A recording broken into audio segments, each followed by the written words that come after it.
What is up, everybody? We are back with a brand new episode of the Silver Lions Playbook podcast, and we are back with my co-host Thomas Urich. Hey guys, how you doing? And today we have a full slate on the podcast. Be a little bit more like the earlier season episodes in terms of length, I'm sure. But first off, we will talk about our Detroit Lions. This is, I think, the first time I've actually rocked some Lion stuff on the podcast, which It is. kind of I surprising, noticed it. but um, I was like, hey, well, and another thing is I got this hat, a little bit of a story, not a long one, but I got this hat from Okay. one of my Twitter friends, named Lynn. She was at the Lions game against, I believe it was the Vikings when we won, our first win. And she took a picture and was like, there's like 6 hats on the ground that the people in front of me left because they got a free hat for going to the game or whatever. Um, Yeah. and because they were under their seat, and she was like, should I grab them? I was like, yeah, do it, and I'll buy one from you, right? And then she DMs me and she's like, what's your address? I'll send you one. And anyway, long story short, she ended up actually sending this to me for free. So shout out to her Nice. for the free hat from our first win last year. So that's kind of a cool story there. Yep. But anyway, Lion stuff. First of all, Goff is available for a first round pick. And I want to make this clear because you brought up a good point before the podcast. That does not mean that Jared Goff is on the block. Okay. That Yep. means Goff is available for way more than what he's worth. I mean, we just saw Carson Wentz, which is basically Jared Goff. I think he was a little bit better than Goff last year, though, because Goff did end the season well, but Carson played pretty okay throughout the whole season. He had a couple games where he was bad. But I would say full season wise, Carson was a better quarterback. And he got what it was basically 2 threes and moving up 7 rounds in the second round, or 7 picks in the second round. So it's Yeah. clear to me we're not going to be trading Jared Goff. And the Commanders did call about Goff, but they also called about basically every quarterback. Right. So just to gauge interest, see where they're at, see what they can give up, see what they can get, which makes a lot of sense for both the Lions and the Commanders, because the Lions are not in position to trade Jared Goff right now for, pennies on the dollar. Mhm. We're in the position to keep him for the whole season, regardless of what we do in the draft with rookies or, whatever.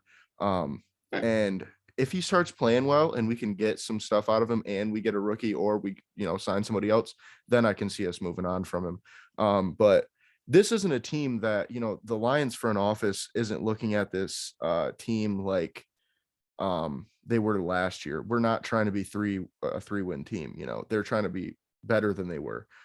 Yeah. So I feel like trading away Goff is not the right move right now because we don't really have upgrade currently. So it would just make sense Mhm. to hold him unless we get, a ridiculous offer like a first round pick for him. Yeah, and like I agree. I think the Commanders were actually like the perfect trade spot if there was going to be a trade, because to me the Commanders were going to just over pay for anyone.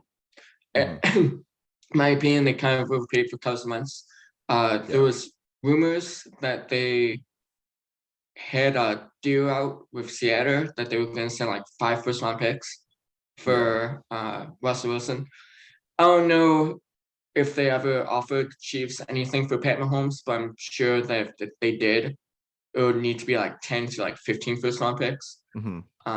So to me, it was just the Detroit Lions saw that a team like the Commanders was a very uh, interested team in a quarterback, and that they could trade him for whoever they wanted to get. Yeah. And first round pick is nothing if the Commanders were willing to pay for it. Right. The Detroit Lions trading Jared Goff is similar to what the 49ers did last year with Jimmy Garoppolo, Yeah. where they said, hey, we'll trade you guys Jimmy Garoppolo if we get first. If nothing else, then Jimmy Garoppolo is going to stay. And Right. so I could see something similar happening next year with the Detroit Lions. Mhm. If um, Jared Goff continues having success, where Jared Goff is then traded for like a second round pick or a third round pick Yeah. or wherever Jimmy Garoppolo ends up getting traded for. Honestly, I think Jared Goff's absolute ceiling for a trade next year is going to be basically what Carson Wentz got the Eagles. The 2 and the 3 that could turn into the 2 could turn into a 1 type of thing, possibly something along those lines. I think that's the absolute max that we could get from Goff. But in That reality, I would think we'll get be a a 3. steal for the Lions, in my opinion. Yeah, yeah, So yeah. if you guys can get a compensatory 2 that can turn into 1, or Mhm. like however that's worded. I think it would That be I more like we got a 2 and a 3, and the 3 could turn into a 2 also, something like that. Because I yeah, don't really see Goff getting, even the possibility of a first round pick. I don't see a team I don't agreeing know. to that. Yeah. So I just feel like Goff's definitely going to be our quarterback this year, and next year is when it's kind of muddy waters. We're not sure um his future here. Mhm. But with that being said, if let's say Goff is available, or even if he's not currently, Malik Willis at 2 is becoming I don't know how real it is, but I've been hearing it quite a bit now.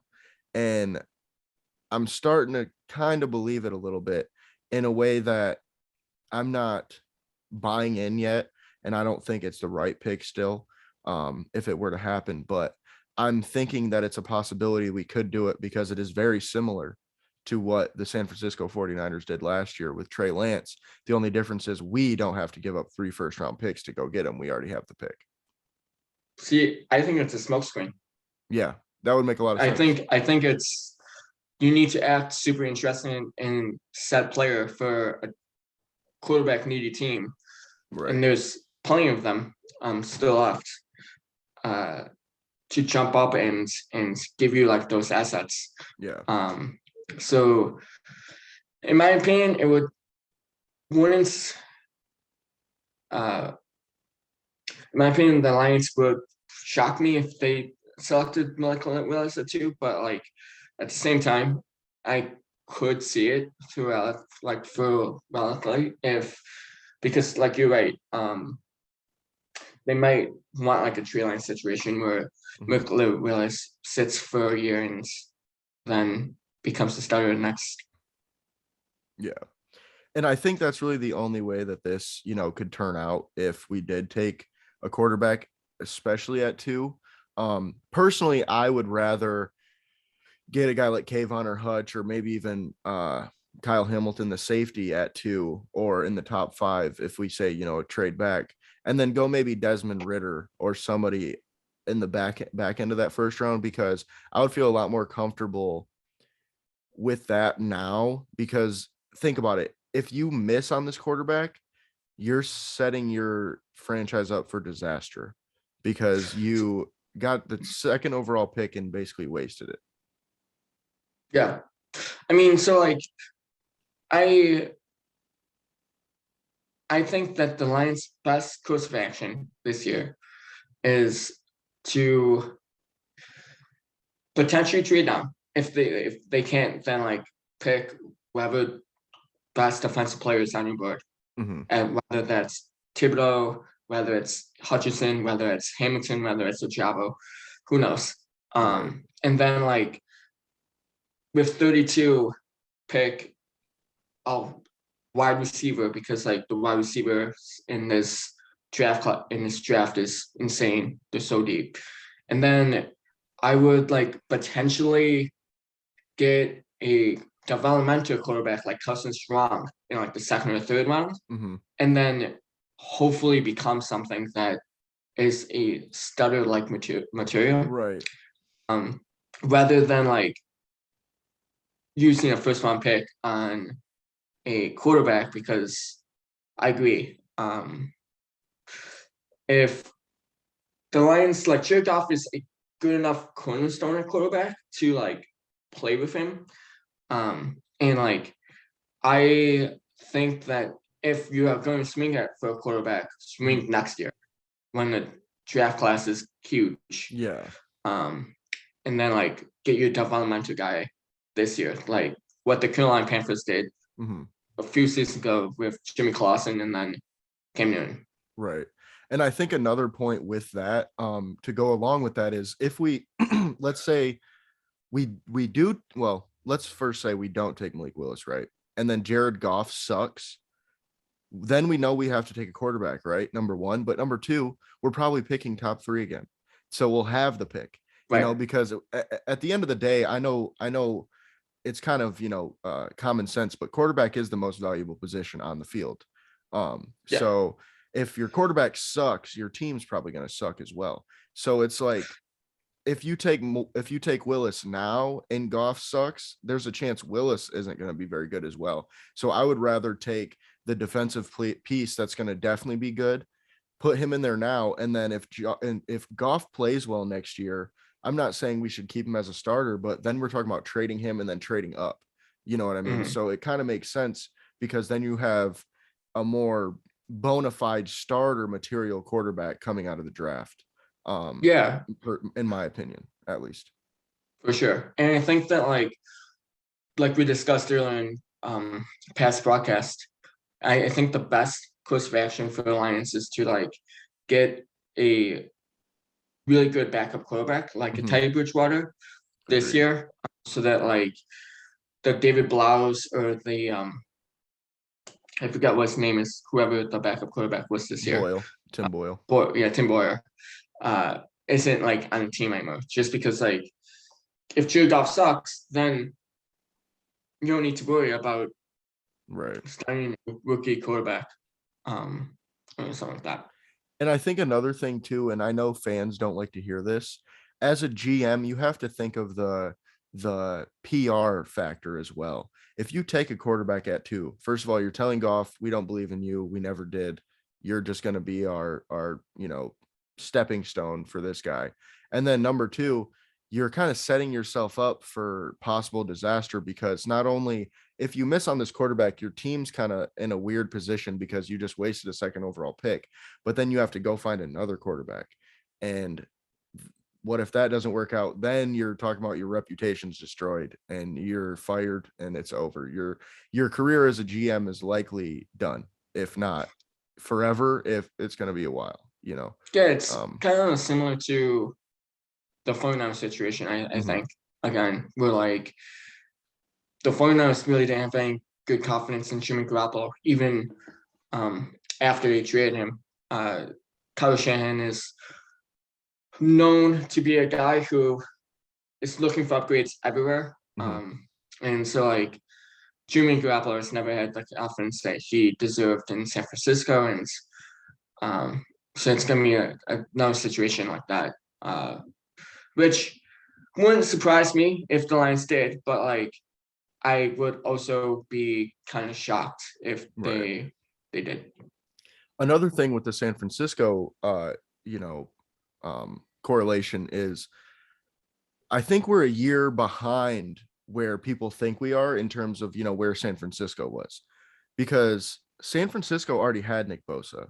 They already had George Kittle. They already had Debo Samuel. They already had all these players that, okay, now we're in a chance where we can trade these 3 first-round picks, go get our elite quarterback, and then the picks won't matter because they'll be second round picks anyway because they're the 31st or 32nd pick. I think the difference is right now we still need to get our Nick Bosa's and our Debo Samuel. We might have our George Kittle already with Hawkinson. But I think that's the big difference is our roster isn't quite in that point yet where the 49ers was when they made that big move to trade for Trey Lance. So, So so yeah, that's what I'm saying. Is that like this year I think it's your Nick Bosa draft. right, Where right. like whoever you pick at 2, Mhm. and I think you guys are gonna be in really good position because from everything that I hear is Jackson was going for offensive tackle. Yeah, yeah. Um, either near the Okan, Yeah. whether uh the Wolfpack guys, NC Mhm. State. Um, but So you guys could either get Kyle Hamilton, David Chavo, Hutchinson, and Thibodeau, and you guys are set. Right. And so I don't hate that comparison that you Mhm. just made with 49ers and Detroit. And I feel like too, like I said before, the best thing we could do is if we're going to take a quarterback is to take one, in the second or third round, like we mentioned. But next, another draft thing that I want to talk about real quick. Travon Walker is a name I've been hearing a lot with the Lions. Um, the defensive end out of Georgia. I'm not gonna say he's gonna go at 2. But if we were to trade down, I think Travon Walker would be our top edge outside of that top 5. Like, if we ended up trading, let's say with the Jets or the Giants and getting those 2 picks, we would go best player available at the first one and then Walker with the second pick to get the edge. But I have heard the Do you think Lions do Walker's like a him. top 10 pick? Do I think he's worthy of a top 10 pick? I'm not sure. Right now I haven't done my deep dive on him yet. But from what I've heard, he did well at the combine. He produced well enough in that scheme with all the other, elite talent around him to kind of show that on the field. But I haven't watched the tape, so I'm not exactly sure on that yet. But just from what I've heard, they like him quite a Because bit. like I don't see the Lions trading number 2 um to a team that isn't like a New York team or Seattle. Hmm. Let's say like Seattle has wants Malik Willis or another quarterback at 2, they could trade. Now I think they have like top 3, top 10 picks, whatever. I don't know where the Denver Broncos fall, but I don't think um Seattle, because Seattle only has one first round pick this year, I believe. oh, They have because they right. didn't have their own pick, and then they got number They don't 9 have their from own pick. Denver. Yeah, And yeah. So they you're do right. have a couple second rounds this year. I think 2 seconds, and then they have 2 firsts the next 2 I was years, I mistaken. It was believe. I was thinking of Jamal Adams trade, and then I Oh, realized right. that Seattle didn't send Jamal Adams; they received Jamal Adams. Yeah, right. Gotcha. Um, so yeah, I think it will probably be a New York team. And then if Yeah, you want Walker, that means you probably need to take Walker with a top 10 pick, right. which I don't know if he's warranted for that. I'm Um, not sure either. I've just heard that quite a bit, specifically at the combine. I heard, or not at the combine because I wasn't there, but during the combine, I heard that yeah, rumor. which makes sense. Because Walker is an explosive power speed rusher, Hmm. and from everything that I hear, they're quite interested in David Chabo as well, which is why Yeah, I keep bringing up his name. yeah, And like David Chabo is kind of the same type of player, where good speed rusher. I think Walker might have better moves yeah. I think Walker's a little more right now, refined currently. but yeah, but like both of those players have like fit the same type of build. Yeah, I Um, think Ojabo's a little bit more, uh, quick, a little bit more burst to him, just a tad. And I think Trevon Walker's a little bit better versus the run. I think that's really the difference in the two. yeah, But like I said, I will have to do my deep dive before I, make up my mind about that. But but I mean that that being said, they're kind of in the same build. So like right, right, Lions are going to be focusing on similar players that are super explosive. right, right. And I feel like maybe this is one of those things that if we traded down with say Philadelphia and got, their 2 or 3 first rounders this year, then we might take Trevon Walker with like 16, overall. That would make a lot of sense too. It's true. So but moving on to free agency stuff real quick, for the Lions, I have 2 names that I know Yep. fans have been going crazy over the last, week. Number 1 is Allen Robinson. And I personally believe Allen Robinson will be signed in Detroit. Um, Everything that I have heard, everything that I've seen points to that. Obviously, I haven't seen a report saying that he is going to Detroit yet because that would be tampering. But he is a Detroit native. He's from here. Um, it would just make a lot of sense to come here. He's 28 years old. Depending on what he wants in his contract, that's really what the bigger difference is going to be for me, is because if he wants $10 million, okay. If he wants 12, that's pushing it a little bit, but I'll pay that. If he wants more than that, I'm not sure I bring him on as a 28-year-old receiver about to be 29, on a rebuilding team that doesn't even have a quarterback yet. And he wasn't good last year. Like, let's just face it, he wasn't good. Um, and it's not just statistics, guys. Like, you can see his fantasy points and see he wasn't good, but if you look at the deeper analytics, like his separation, he's been, I think, top 13-ish for his whole career, and he was top 5 2 years in his career at separation percentage. Mhm. And last year he was bottom 10th of the league. So yes, he had an ankle injury and everything, and I'm not saying he's a bad player. I'm just saying, um, I want to tamper my expectations based off of what he did last year, because the NFL is a what have you done for me lately league. And I just don't feel like paying what he did 2 years ago, basically. Yeah, no, I agree. I don't know. I think that Detroit Lions fans are going to hate the news that came out today with the Browns and the Cowboys, just because, like, without Amari Cooper as a free agent, Mm-hmm. I think that you guys' chances of getting Allen Robinson are probably dimmer than Yeah. what they were.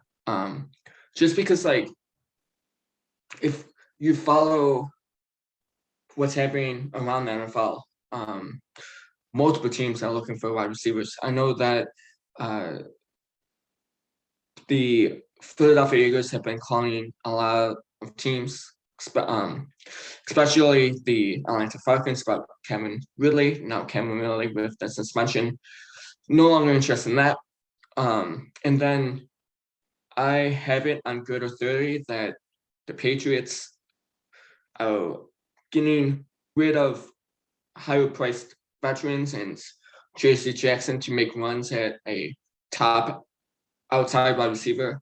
And with Allen Robinson, the best wide receiver, there's gonna be just competition now.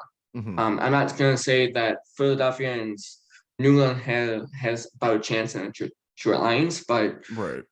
um, I think they'd be a little bit more willing to pay that top dollar for sure, because of where they're at currently in their for situation. sure. Like, that's what they need to get to that next level.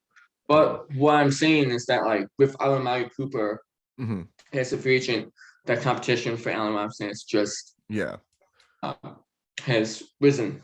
And another thing And with the wide receivers is Christian Kirk could be getting up to $15 million a year now. Reportedly, he's also a big that's sought what he's after looking free for. agent. What was that? That's what he's looking for. I don't know if he's gonna Yeah. get it, but Yeah. Yeah. um, Um, I don't it, know. To I feel me, like, DC, go ahead. to me, DJ Shark is probably the best free Yeah. agent that I'm looking for at wide receiver. Just because he's a little bit younger. Um, you can say that it was because Justin Fields that Allen Robinson did not have a good year last year. Mhm. Justin Fields really tugged it down on Mooney, but I think with Allen Robinson's down year and kind of his lack of speed, is going to cause teams to think less about him and more about DJ Shark, Yeah. who's more explosive and And he's 4 years able to do more younger. things. Yeah. And I feel like too, with Allen Robinson, with the fit with Detroit, it's a little wonky in my opinion, because we do have Josh Reynolds already. We do have Quintez Cephas. We do have Amon-Ra St. Brown. We need some speed. We need some guys that can make some real Yeah. separation. It would be nice to have Allen Robinson as like a wide receiver 1, 2, with another guy. And that's another reason why I don't really want to overpay him, because if we get Allen Robinson, I think we still need to sign or draft one more receiver that has real speed that we can just throw in there. See, if you guys sign Allen Robinson, I would have major second thoughts about why you guys didn't sign Kenny Galladay. I think it'll be about money and it'll be about who wanted to be here, because Kenny Galladay didn't really want to be in Detroit anymore, I don't think. Sure, but like, And he also got 18 mil a year. So if we're gonna pay Allen Robinson 18 mil a year, I don't want to do that at all. okay. Like I Yeah, said, 12 tops. right. Um, we'll see. I think that you're right. If Allen Robinson gets 18 million a year, then I think the question is limited. If he gets less than that, then Mm-hmm. it's a fair bargain. Exactly. But I don't know. It's gonna be interesting. I think that Yeah. if you guys do miss out on wide receiver like Allen Robinson and whatnot, Marcus Williams makes complete sense to me. Um, because he played for the Saints under Glenn, and you guys need a Mm-hmm. safety. Yep. That probably, I don't know if that takes you guys out of the Kyle Hamilton sweepstakes, but I definitely see that. Like, I could definitely see a fit of Oh Marcus yeah. Williams. I think For the he's Giants. probably one of our top free agent targets this offseason. I think right now what it comes down to is just where he wants to go. And I think Detroit would make a lot of sense, like you said, with the Saints ties. I mean, we've got 3 coaches that you know, he played for in New Orleans coaching now in Detroit. So that could be Yeah, a big reason to come over, especially when they're 2 defensive coaches. But the other name that I have heard a lot about is Bobby Wagner, and I don't think we'll sign him at all in any way, shape, or form. Bobby Wagner will yeah, likely get 15 mil plus per year, even though he is older. A team like the Patriots, I've heard, are interested in Bobby Wagner. I'm not sure exactly where he's going to go, but he's got a big market. And that's another reason why I don't see the Lions signing him. I think a contending team, maybe the Cowboys, is going to overpay a little bit on him to bring him in, yeah, because he is one of the best inside linebackers in the league still. Um, yeah. and overpay really not in money per year. It's more of how many years they give him, because I'm sure he'll get at least a 2 to 3 year deal. Mhm. And that's just tough when he's 32 years old. But like I said, I don't see us bringing in Bobby Wagner, but it's a name I've heard and a lot of people Yeah, are talking about. So I just wanted to, kind of clear that up. But that's all I got for the Lions this time. Now we have our Around the NFL segment of the podcast, and somewhat Lions related. We have Aaron Rodgers is staying with the Packers. yeah. Um, the deal, so it came out as a 4-year, $200 million deal. That was incorrect. The actual deal has not been announced yet. And I don't know really what's going to happen. It could be a 1 year, it could be, I don't know what. But either way, he's in Green Bay next year. And I think that kind of spells I negative think for NFC North teams. so. I think that knowing what he said, we can assume that's a longer term deal because Hmm. I don't know if he says what he says if it's a 1 to 2 year deal. Right, right. Um, so assumptions should never be made. Makes an ass of you out of yourself, but Hmm. uh, if I would assume anything, I would assume that it's probably longer than 1 to 2 Yeah, years. yeah, agreed. I think it's Um, probably close to what was reported. I think the money was just a little off. But we'll see what Potentially. happens. Um, Yeah, I'm just like disappointed in this entire situation. yeah. Uh, honestly. It to me it just started as like, oh, I want more say in the team's options and whatnot. Hmm. And it ended with, oh, I'm gonna get a boatload of money, so I'm gonna stay. Right. Um, so like it's kind of 2 different narratives where I think that like if the Packers paid him, I don't know, last offseason, I don't know if we hear that much about Aaron Rodgers' displeasure Yeah. with the team. And that's another thing too with the whole narrative around Aaron Rodgers is it doesn't make it look much better. The narrative No, of him being a diva and all this stuff and just wanting everybody to hear about him and people talking about him and stuff. It makes that look a little more real, in my opinion. So it's not a good look for him, but he's in Green Bay. I'm not happy about it as a Lions fan, of course. But what can you do? And It's what I speaking, expected. yeah, honestly. Speaking of quarterbacks, though, we did have a big trade with Russell Wilson going to the Denver Broncos. Mhm. The Seattle Seahawks received um, a first round pick this year, a first round pick next year, a second round pick this year, a second round pick next year, and Noah Fant, Shelby Harris, and Drew Lock, I believe. And then they Yep. got what, a fifth as well. And Uh, then the Broncos got Russ in a four, or was it I a think so. four and then Broncos got Russ in a fifth? Either way, Yeah, either huge way. trade. Yeah, huge trade for both teams. Kind of spells, where both teams are going. Denver's going all in. Seahawks are rebuilding. Um, and I'm not sure if it's a full rebuild in Seattle. We'll have to see what happens with these quarterbacks because I've been hearing them in a lot of these quarterbacks discussions for trades, but we'll talk about that a little bit later. Yep. Russell Wilson to me is a game changer in Denver. He uh, takes that team to the next level that they haven't been at since they had Peyton Manning at the helm. And what's wild to me is John Elway is a guy that can't draft or scout quarterbacks, but he sure can trade and sign them. It's Yeah. it's real weird. But I guess if you know he's good, you know he's good. Everybody knows he's good. So that's the easy part.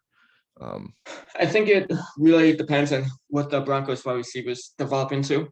right. Um, if Judy does well, if Hamlin does well, they have another guy that's really good sign, I think. Yeah, Um, Cortland Sutton. that if they develop into what Demaryius Thomas did or Eric Decker did, um, it would be a very good trade for the Denver Broncos. I'm just kind of shocked that they included Shelby and Noah Fant just because like those are two really good players. Here's And the thing about them both, right? So Shelby Harris, he's more of a locker room guy. He's a good player, but he's 30. I think he's due like $6 or $7 million next year as a nose tackle. Um, and he, like I said, he's a little bit older, and he's a guy that they probably just put in there for cap space reasons because Russ is, coming back with 35 million. And then Fant, I get because they have Albert O, who is I think a little bit younger. He's a little bit cheaper, and he's probably just as good. I do like Albert O quite a bit. So I feel like it kind of makes sense in that aspect. But I do agree with you that I was surprised to see Noah Fant in that trade.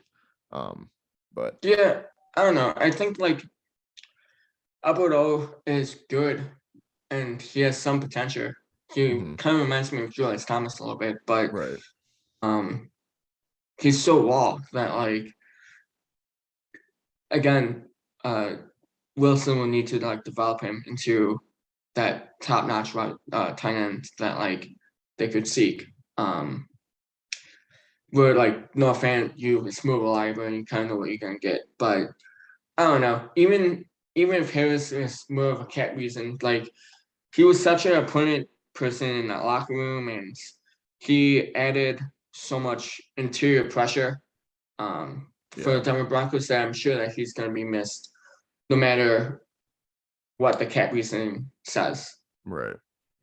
And I mean, I So I get was it. He's just one of those players that you can replace in a team with like that. And I don't want to say he's not a good player, but he's one of those players that you can put a player that's a little bit worse than him in that role and you'll still be fine.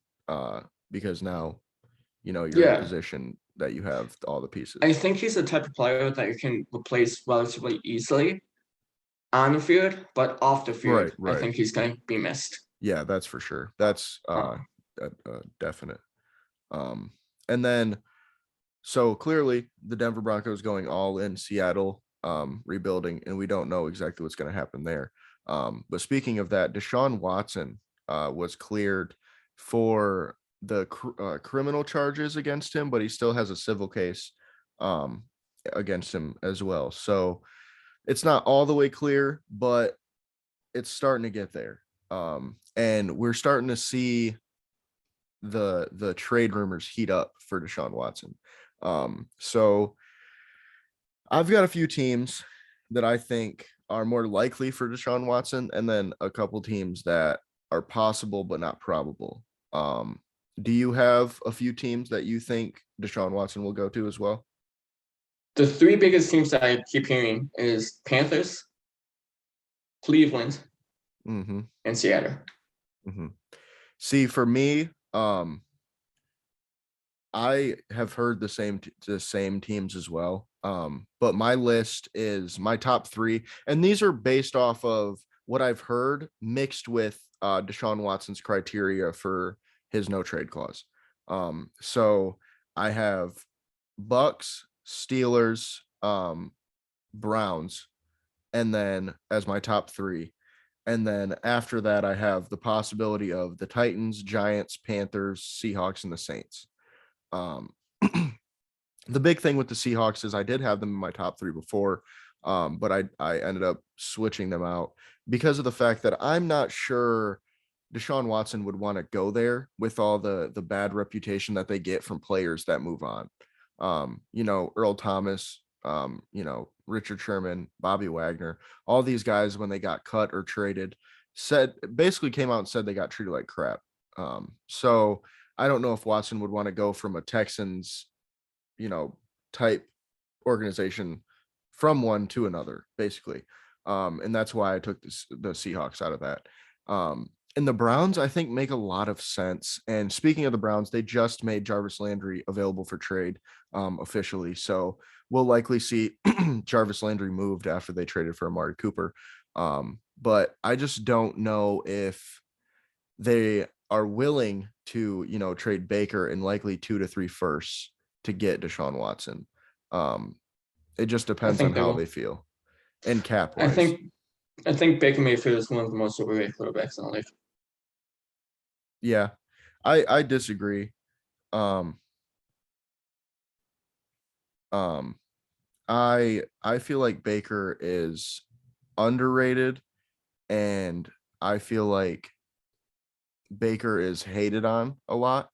And I feel like a lot of it to do with he's injured a lot. And I'm not saying he's a great quarterback.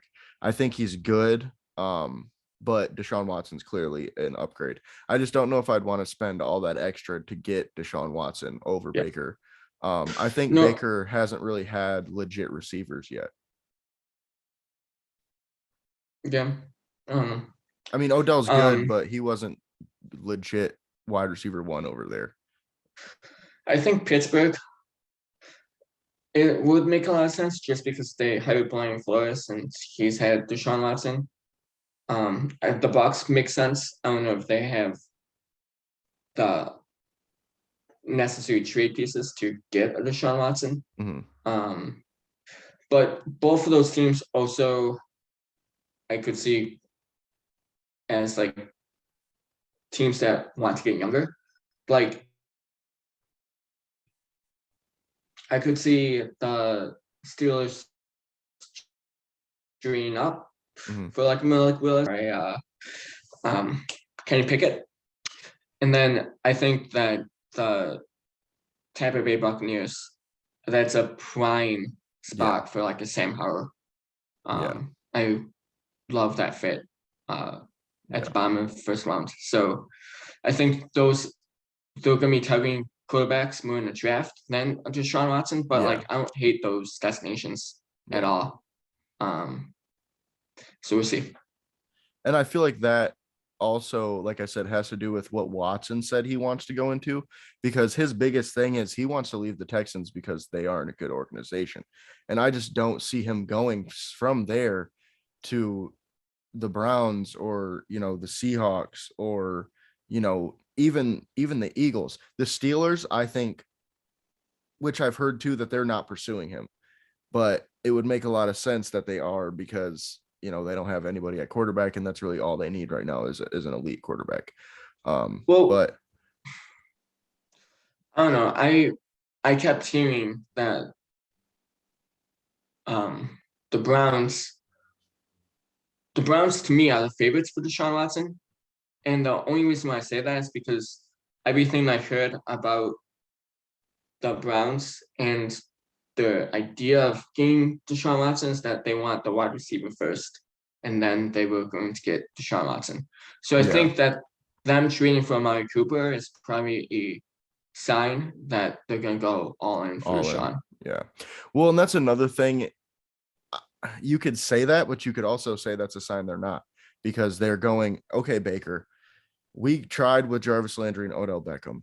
Let's go get Amari Cooper, trade Jarvis, try to get a couple, like, a receiver in the draft, and see if we can give you some real weapons and see what happens. I think personally, them getting Amari means they're giving Baker one more year, if you were to look at it that way. But I just don't know if they're willing to give up all that draft capital on top of Baker to get Watson, because, and it also depends on what Watson wants, because I just don't see him wanting to go to Cleveland. I just don't. I don't. The organization is known to be bad. The team's known to be bad. It's Cleveland. You know what I mean? Like, he's going to go from Houston to Cleveland, and he's the type of guy that likes that nightlife style of stuff. I just don't see that personally.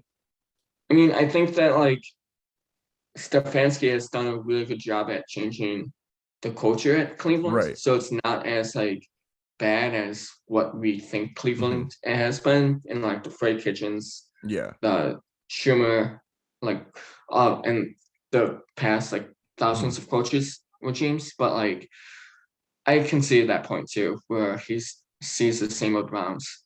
But I Which, also think like Stefanski has done a really good job at kind of changing that right. culture. Which, to your point, I also think the Browns have the other side of the criteria he wants: good offensive line, good run game, good defense. They need some weapons, but they got a couple good tight ends. They have some stuff that he would want. So I'm not saying it's impossible. I could see him wanting to go there.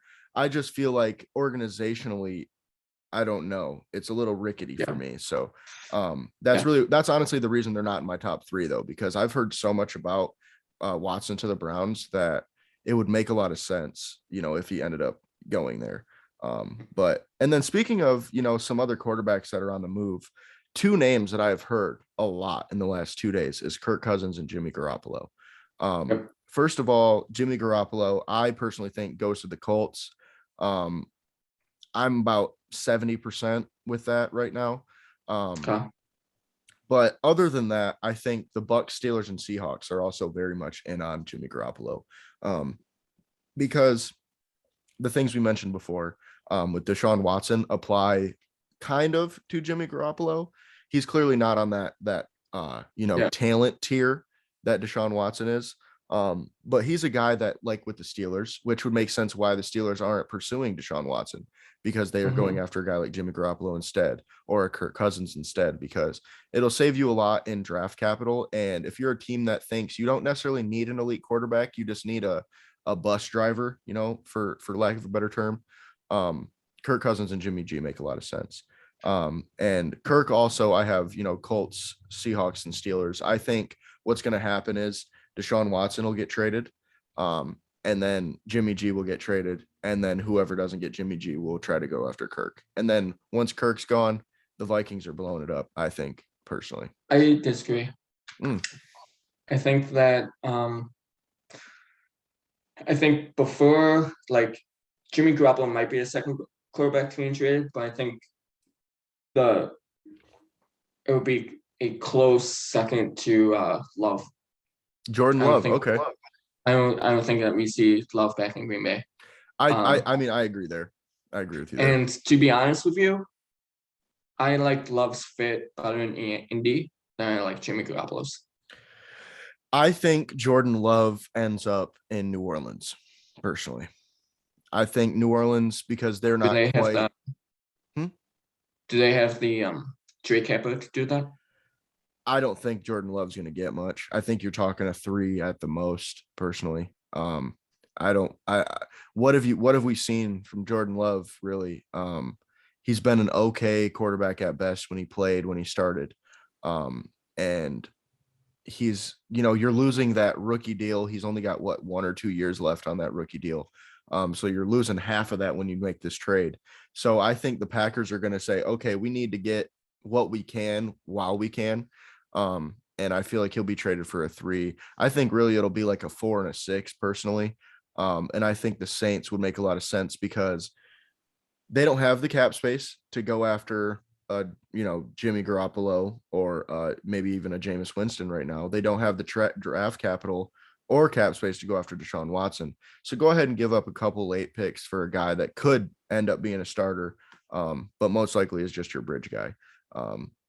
Which I don't know. I feel like that's another thing too with Jordan Love is we're seeing a lot of the same teams, in every quarterback conversation. And I think that's just going to continue. And I think basically it's going to go, like I said, I don't know who's going to go first or second or third, but it's going to go, whoever doesn't get this guy is going to get this guy. Whoever doesn't get him is going to get the next guy. It's going to be kind of like a bidding war basically for quarterbacks this year, because there's going to be a lot of movement. But yeah, we'll definitely see. Again, like I keep hearing the Jimmy Garoppolo Colts rumors as well. I just don't see it because of the coaching connections. It's really rare that we see a. Have you ever seen a 30 for 30 about the Parcells and the oh, Reed coaching, like QSL, 2 coaching branches in the NFL? It's like Bill Coach Parcell and then like Andy Reid's, and they have 2 very different offensive philosophies. To me, I can't see a Coach Parcells. Losing you, I think. Philosophy, which is what the Indianapolis Colts are. Got some issues with our connection here. Yeah. Pretty much lost most of what you said just now, but that's all right. Caught a little bit of it. But yeah, I don't think I saw that 30 for 30. I'm trying to remember. I don't think I watched that though. It's been pretty interesting 30 for 30. It's basically just saying that like there's 2 offensive philosophies in the NFL. One was made from Parcells, which is like the Bill Belichick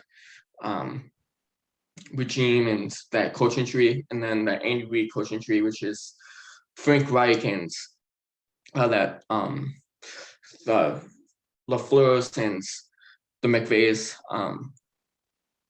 And so they have 2 very different offensive philosophies. Right. And so we're saying that the Shanahan's, which is a Parcell offensive philosophy, is going to trade to a Reid offensive philosophy. It could happen. There's been trades that has happened, but it's very rare that a quarterback, especially, has been traded from one offensive philosophy to a completely different offensive philosophy. Yeah. I mean, I kind of agree with you there. I feel like it matters for sure. And yeah, you don't see it that often, but I think that's more of like a personal preference thing where once guys are in a certain like offense or whatever, they kind of stick with that because that's what they know. And a lot of the coaches try to get guys that they think will learn their stuff faster. So I think that kind of plays into that too. But that is a good point, that you don't see, guys move that way normally. I mean, I'm not going to sit here and say that Bill Belichick is the best general manager ever because we know he's not. Right. But I think that you gotta sit and look and think of the first Jimmy Garoppolo trade.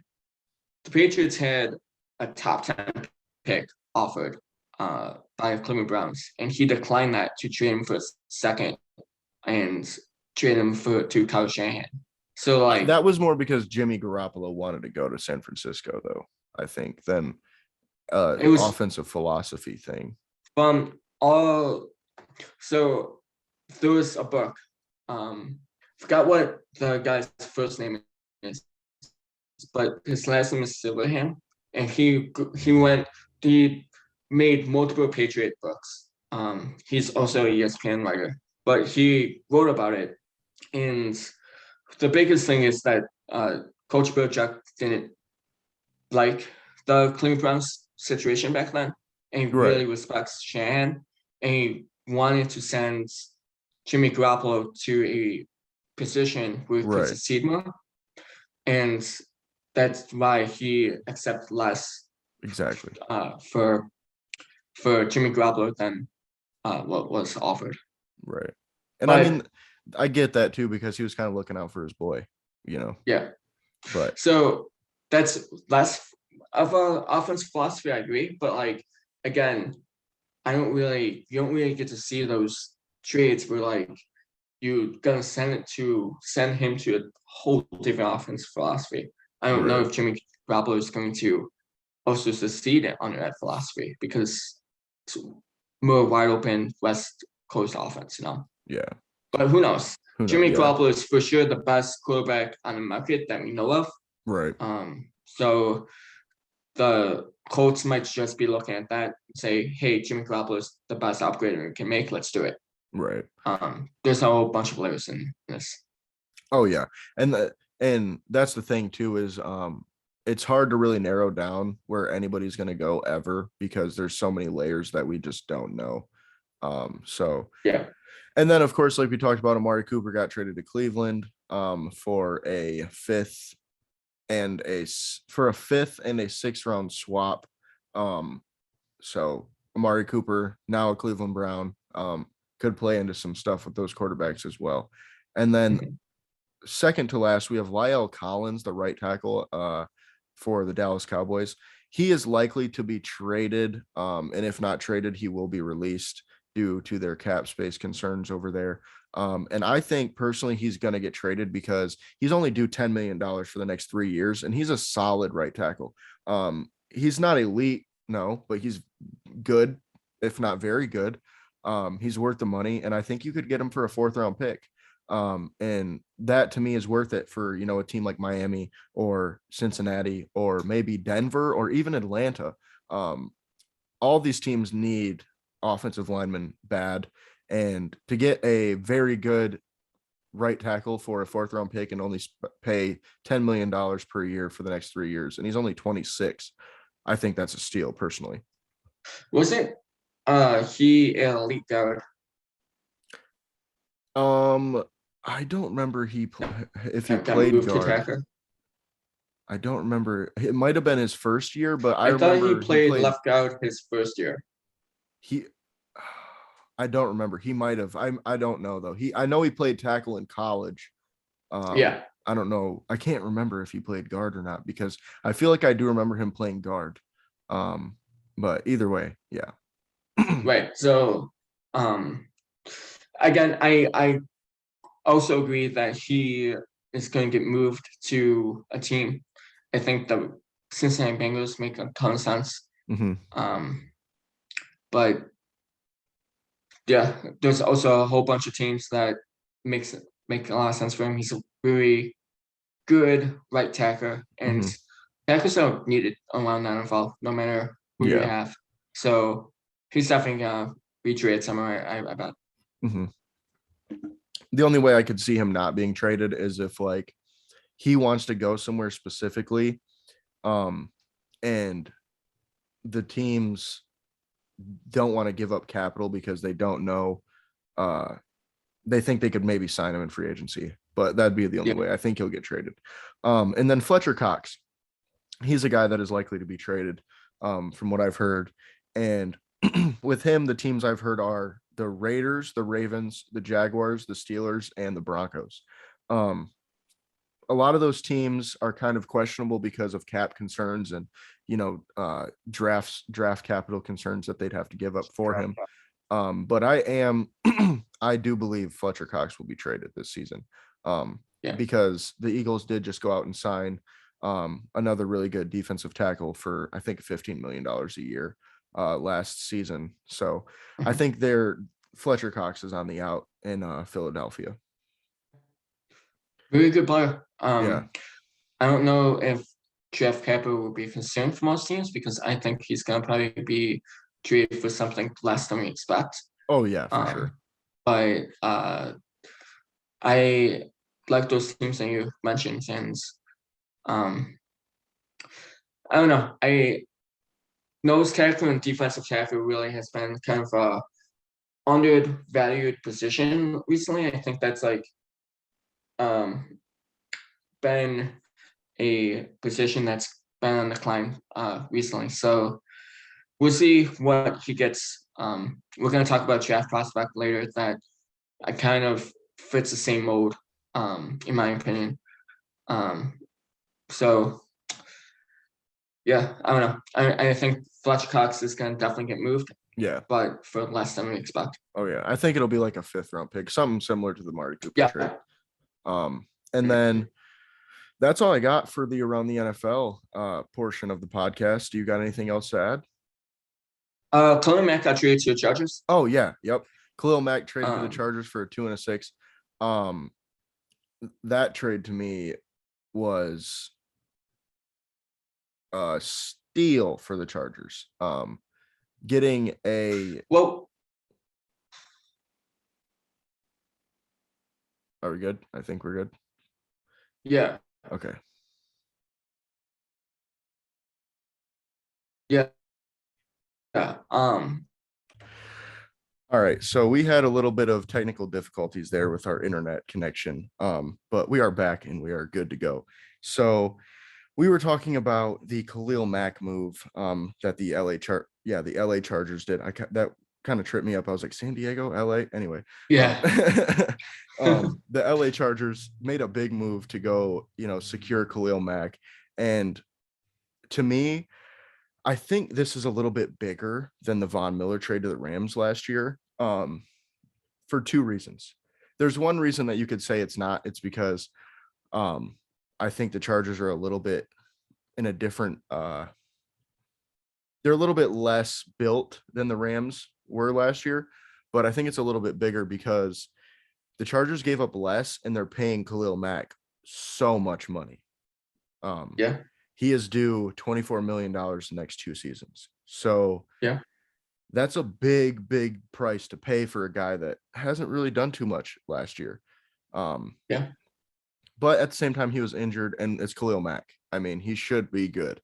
But I think this brings the Chargers up into that upper echelon of teams, where last year we were talking about them a little bit about maybe being like a Super Bowl caliber team, maybe winning a couple playoff games. But unfortunately, they didn't make it. So hopefully this next season we'll see them in the playoffs, and I'm assuming we will after this trade. Yeah. No, I agree. Staley got his guy. Staley was interested in him when he was the Rams defensive Mhm. coordinator. And it's a good move for the Chargers. I Yeah. also think it signals a rebirth for Yep. the Chicago Bears. Yesterday, the Chicago Bears released Dane Trevathan Mhm. and Eddie Goldman. And Tariq Cohen. Well, yeah, I was just gonna go over the defense just because Colin Mack Oh is yeah, yeah, defensive, but yeah, totally. they also released three coin Right. to your point, and that should save them more money. I Mhm. don't love that they released like Goldman, but it's okay. Yeah. He's gonna be a good piece for someone. Yeah. Again, the defensive line and defensive tackle really is not a valued position as it was Right. in years past. So I get that release. But good move for the Bears, getting something for Khalil Mack because obviously he was in the plans and Yeah. um, stinks that they need to trade for 3 first round picks for him, but it is what it is. And Well, the Bears will bounce back. I personally think that getting a 2 for him was really good. Like it's not like a holy crap steal. I think it's a good trade for both sides But Yeah. even bigger than that, getting all that money off the books is huge. He's 32. Yep. You know what I mean? And Yep. and this is a rebuilding team. They're set to have over $120 million next season. Granted, they only Yeah. have like 18 players under contract, so they got a lot of work to do, but that's a lot of money. I mean, think about it like this. The Lions only got 43 right now, and we're talking about being aggressive in free agency and getting two, maybe three good players.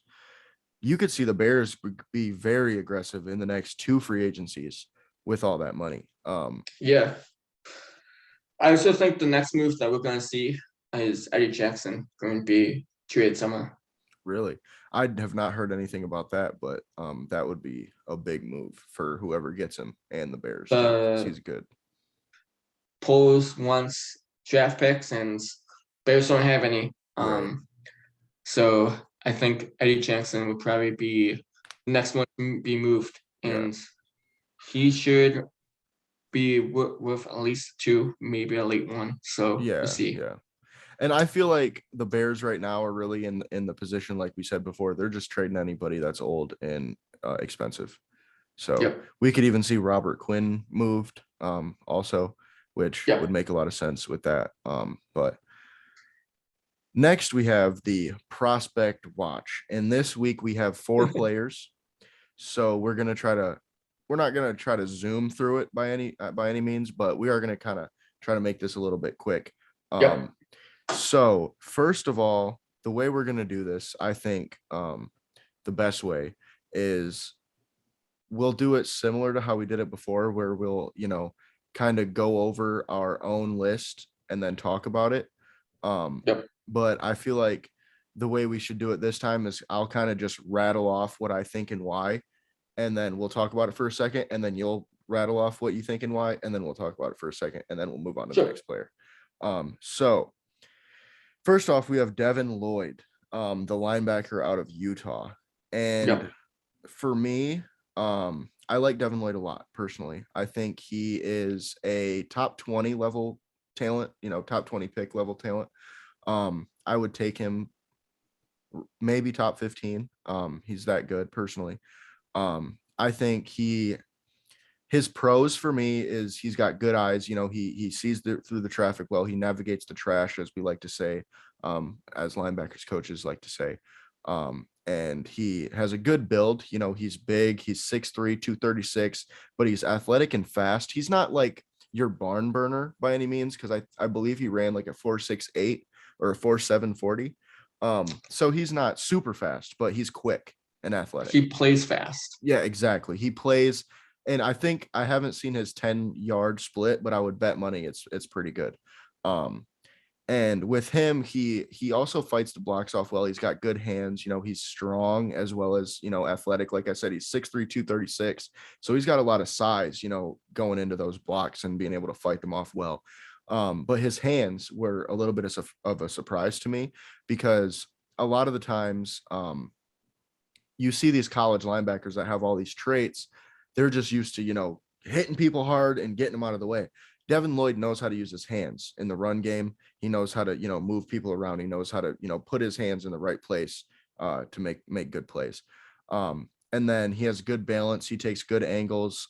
He read and reacts well.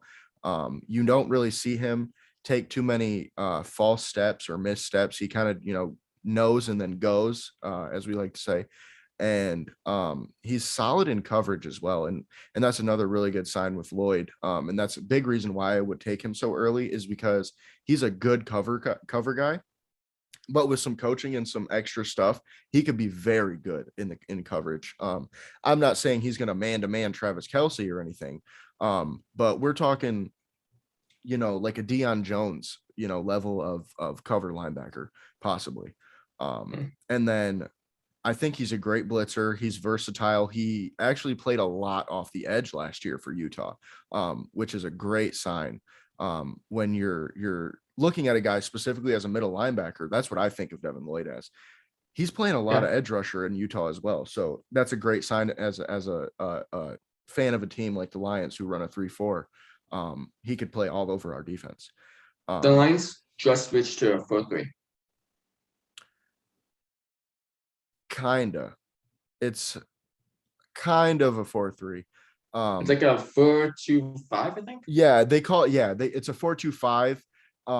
It looks like a 3-4, but it operates differently. It's different because you still have the linebacker coming off, and you still have, pass rushing linebackers and things like that. So it Yeah, still kind of has the same uh techniques, or the same it's the same language. defensive philosophy as what you Yes, see from a 3-4, exactly. but Just a little bit different, little bit. It's like a hybrid, like a modified version of both.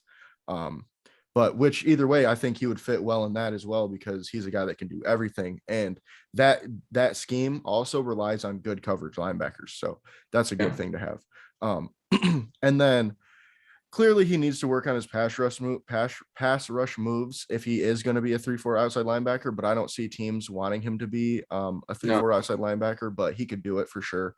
And then he's got good patience, like I said, not too many missteps. And then his cons, not too many, to be honest with you. He could add some more weight and tone up, if he added, 5 to 10 pounds and was pure muscle, we're talking he's going to be a demolisher at the next level. And then I think he needs to keep his ground a little bit better at times. He seems to, not all the time, but sometimes he seems to get pushed around a little bit more than you'd like to see out of a guy his size. And then needs to work in his man coverage quite a bit. His zone is good, but his man needs some work. He can do it, but he's not the best. And then my grade for him was a B+/A-. I feel like he can be stud at the next level, starter year one, but a top 10, maybe even top 5 player at that position throughout his career. He has that kind of, projection, or, potential. And then my comp for him is Demario Davis, the linebacker from the Saints. I feel like he's your do-it-all guy. He can do literally everything on the field. He's got the same size, they're about the same, 6'3", 240-ish. And they're same athletically. And this one took me a while to figure out, but once I found the comp, I was like, oh, this is the one for sure. It's easy for me on that one. But interesting. I love Devin Lloyd personally. To me, he reminds me of Dante Hightower. Mm, that's another really good one. I think him and Demario Davis are very similar players. Um, no, I agree with everything you you just said. So I'm gonna go really quick with this. He's very athletic. He's Mhm, very plays fast. He doesn't have the 40 time that you would like to see, but he mhm, plays fast. Um, I slightly disagree that he plays with patience. I think that a lot of the plays I've seen, he's over aggressive at times, mhm. and uh, he's gotten away with it because it's college ball. Right. I would like him to not be as aggressive in the pro level, just because if he doesn't get drafted to a good defensive scheme, uh, he's gonna be in positions where he's gonna be out of position Mhm, and going to hurt teams. But other than that, like there's really no uh, downside that I could think of other than what you said with his size and how he can gain a little bit more weight. To me, uh, he's kind of your perfect uh, Pittsburgh Steeler, New England Patriot type of player. right. Where Yeah. like it's crazy because I wouldn't have thought that New England would be picking a linebacker in the first round, but Mhm, if Lloyd is um, available at the pick, I think that with Kyle Van Noy and Dante Hightower gone, uh, Lloyd is like the best possible fit for right. to replace those guys because he brings a lot of the same kind of tools that they brought. Mhm, Um, that being said, I think he's a top 15 pick, so I don't see him being available at mhm. the Patriots pick. But yeah, he's a really good player. I was surprised to see him um, play as well as he did. Because Yeah. when we discussed this Devin Lloyd thing, I didn't know who he was Right. personally. So Which, I good mean, player. Yeah, and I think it sounds like we agree pretty much on all points, besides maybe a couple. And either way, he's going to be a very good player at the next level. And he's one of these linebackers that you don't see too often where it feels like no matter what, you're going to get a good player. Like bare minimum, he's going to be good at the next level. But he has that potential to be, great, if not better than that. Yeah, Um, but yeah. I next we have Traylon Burks, wide receiver from Arkansas. Okay. Or wait, let me make sure. Yes, I believe so. Okay, so yeah, we're gonna do Traylon Burks next. And I do like Traylon Burks a lot, but I feel like people are kind of blowing him out of proportion in terms of who or how good he could be. Um, I feel like he's gonna be good, but he's not like when I see him, I see a possible wide receiver one, but everybody else is talking about him like he's DK Metcalf, Calvin Johnson. And I I don't just think don't. he's that Yeah. that good. Like Mike, So, go ahead. um, I'm just gonna give my scouting report because Okay. I don't think that I'm going to be able to talk about Burks without going into my scouting. Um, I don't think he's gonna be a Metcalf. I don't think he's gonna be Kevin Johnson. I think he's actually one of the slower wide receivers in this draft. Hmm. What he's really good at is he's really good at catching traffic. And he's also really good at creating separation. Yeah. Um, and to me, uh, there's two ways that he could go in this situation, right? He could go the Michael Thomas slash Cooper Cup situation where he just causes so much separation, and it's not the fastest guy on the field, but it's so good at causing that separation that you need to throw it to him, Hmm. and he'll make those catches. He makes also catches that you're like, wow, that's a really hard catch to catch. Right. He makes catches where he's getting hit at the same time, and you're like, wow, how do you hold on to that? Um, but I also could see him being like Nikhil Harry, uh, where Yep. he's he's not the fastest wide receiver that you have on your squad, and he can get the ball that you would like to see, those contested balls, and but he doesn't really fit the what you want. So to me, like this wide receiver class is really unique, where you have a bunch of the same uh, grades with a lot of players, and it's kind of what you want. Uh, Trent Brooks really intrigues me, Hmm. but he also isn't like the most flashy wide receiver that I would target in the first Right. round. I would rather target someone like Olave or Wilson or Williams, Right. someone with more flash. Hmm. As but it's probably more me being an NFL fan. Right. And I mean, I agree with a lot of the things you said. And I do like the comp with Nikhil Harry because that's the third one that I have on this list because there's two guys that I think are his ceiling and then there's his floor. But to me, Traylon Burks, there's the obvious. He's big, fast. He's got good hands. He's got good balance. He's basically a running back playing wide receiver in terms of body size and, kind of how he plays. He's good at, run after the catch. He's got some good speed. He's not your 4.4 speed, but he's got 4.5 speed. I'd say he's got mid 4.5s, which he didn't run the 40, so we won't know that, unfortunately. But I think he has all the makings of a wide receiver one, but he needs to, kind of put it together, get refined, become a little bit better, at separating a little bit better route. I feel like his route tree is a little kind of like DK Metcalf coming out. It's a little questionable. He doesn't run too many different routes and too many different, types of routes, which you'd like to see out of a guy you're going to take early. And then I think he's good after the catch. He can beat you over the top with speed or strength. And he's good with jump balls, and he's a 50-50 type. He's 6'3", Yep. 225, so he's big, strong. And then the con side of him, though, I just don't think he gives enough effort.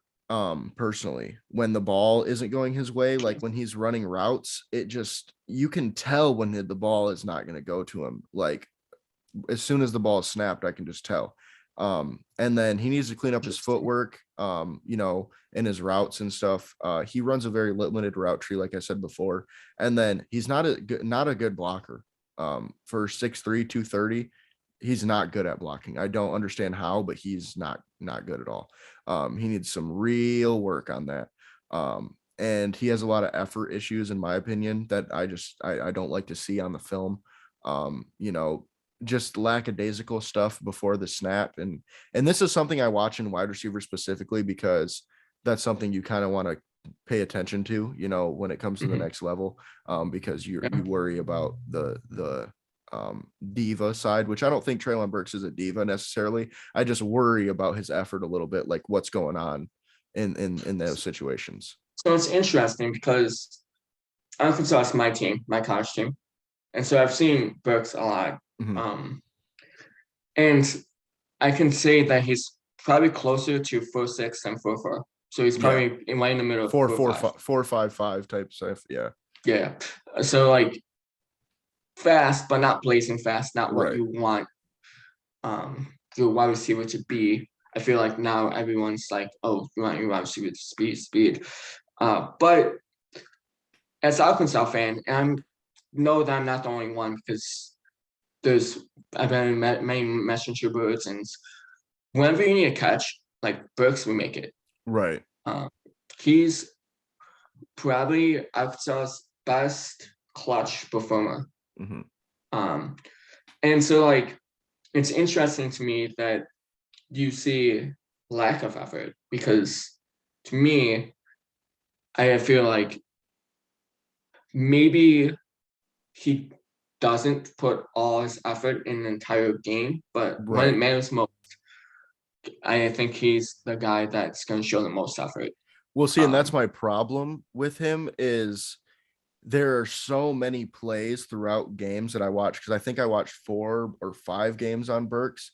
okay, And pretty much every single game, there was at least 10 snaps where it was just like he didn't care, basically.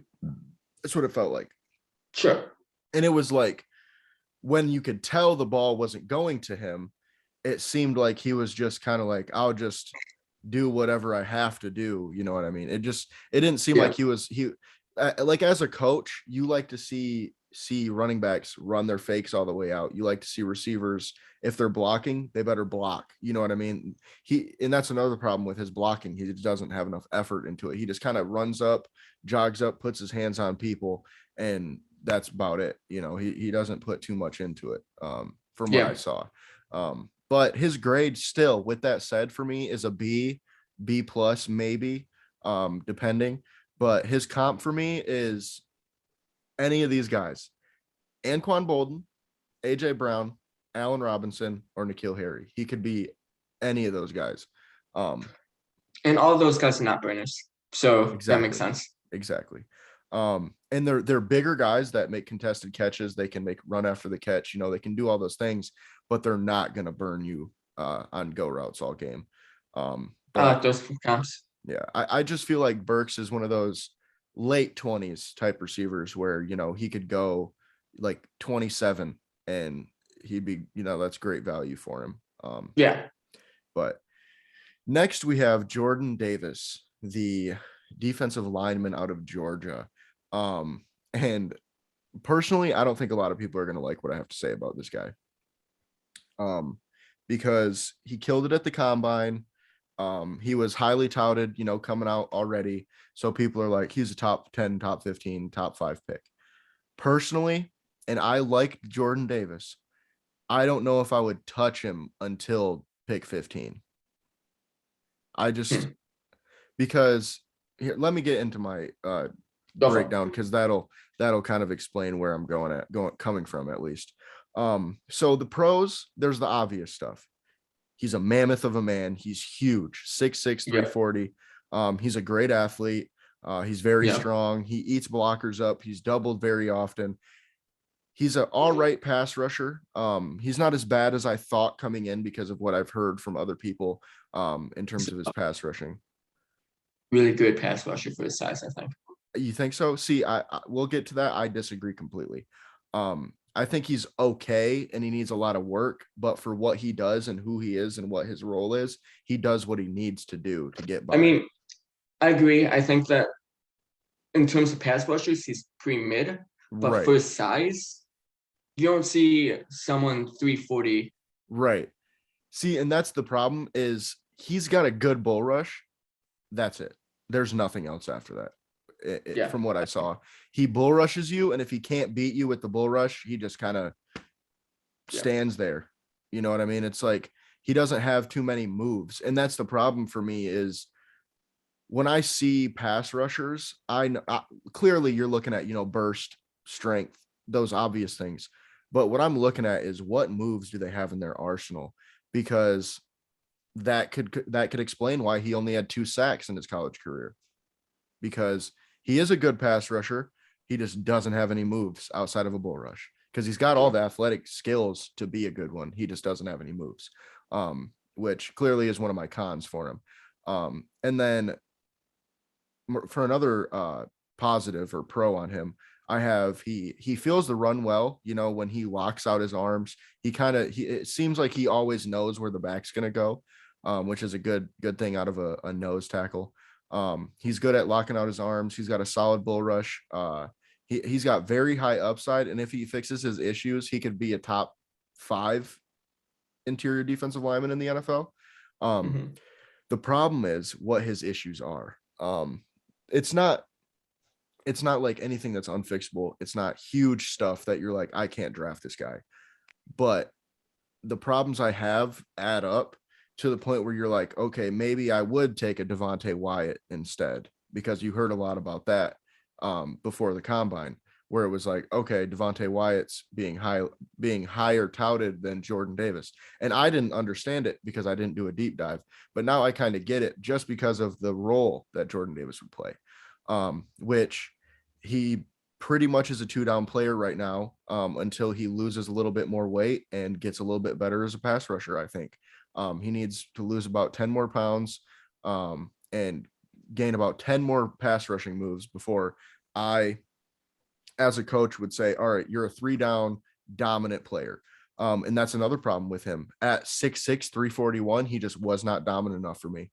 You look at that tape, there's times that, yeah, he does very well and he does a good play, and you're like, holy crap, that's a great player. But most of the time, he's just kind of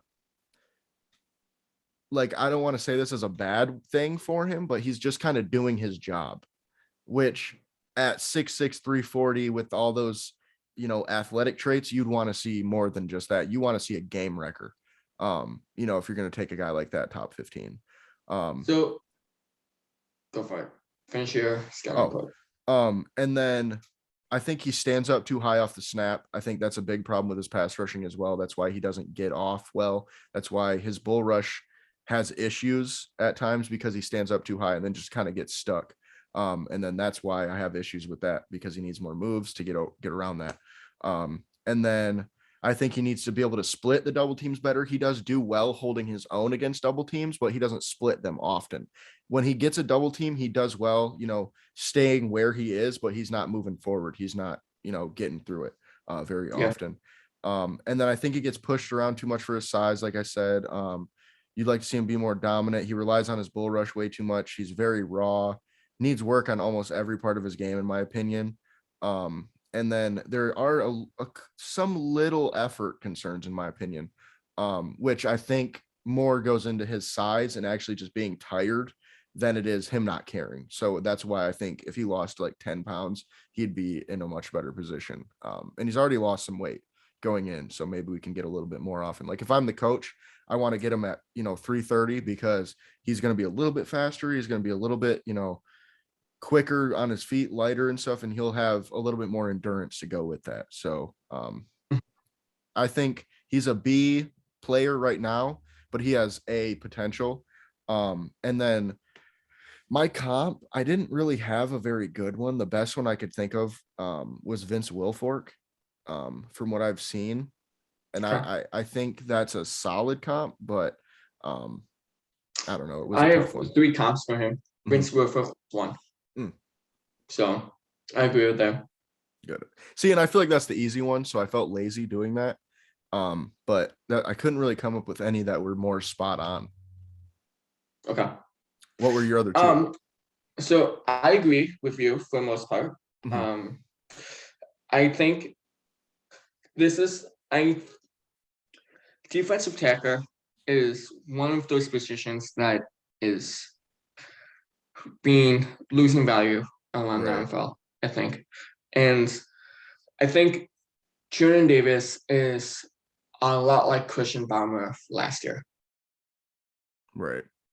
I Where like that. Christian Baumer was was talented enough to be projected in the top 10. I've Mhm. seen many drafts last year, mock drafts, where Christian Baumer was in the top 10. Yeah.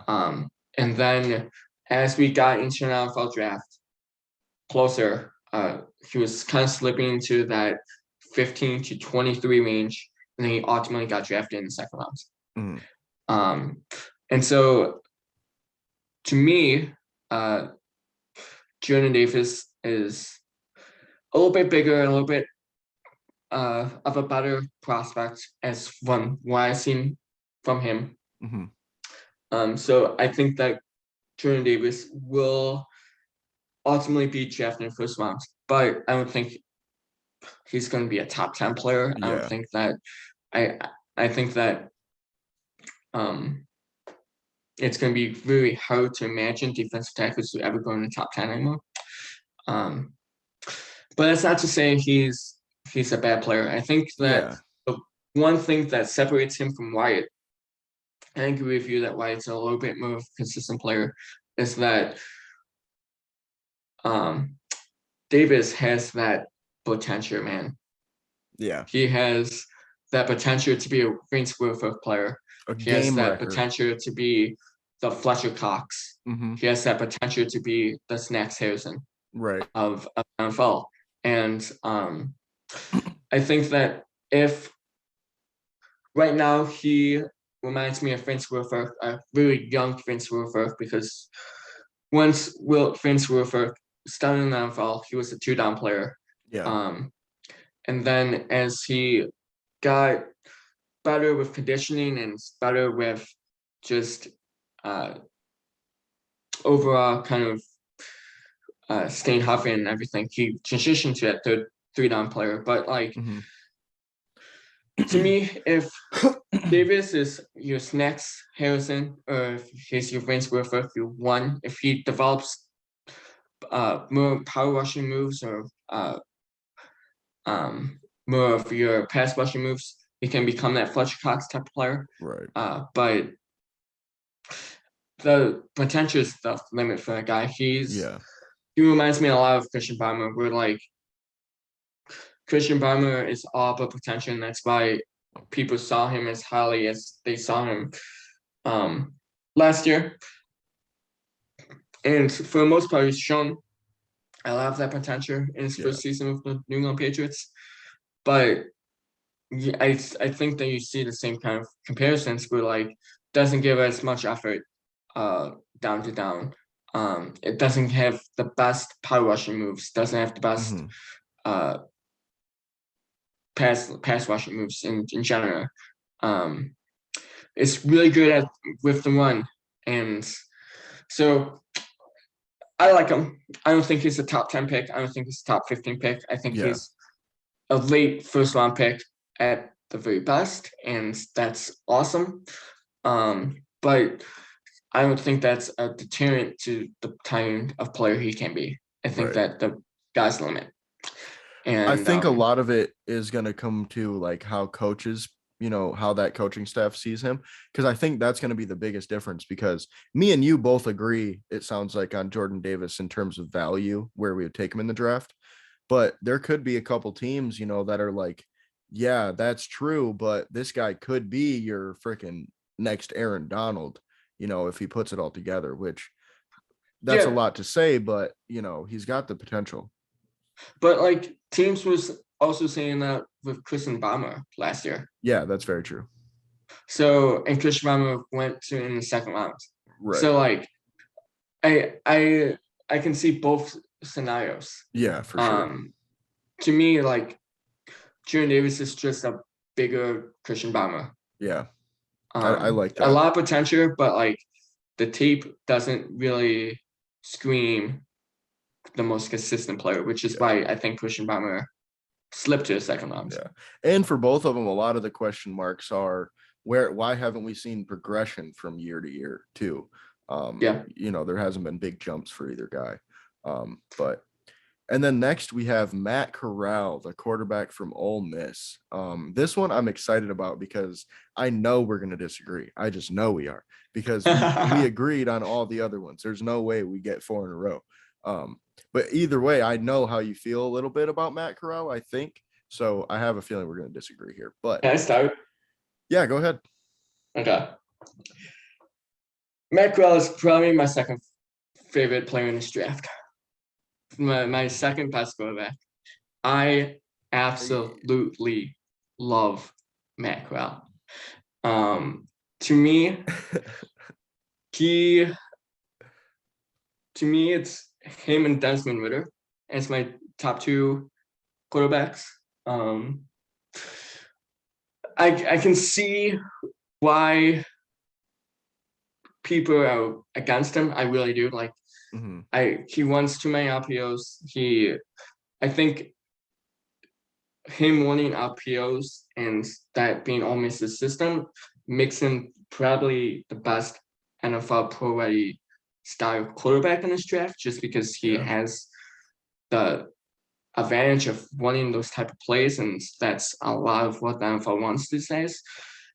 But I can see the negative of why people think it's too much. Mm-hmm. Um, to me, like I know Detroit Twitter so well. And I know how much you guys love Sam Howell.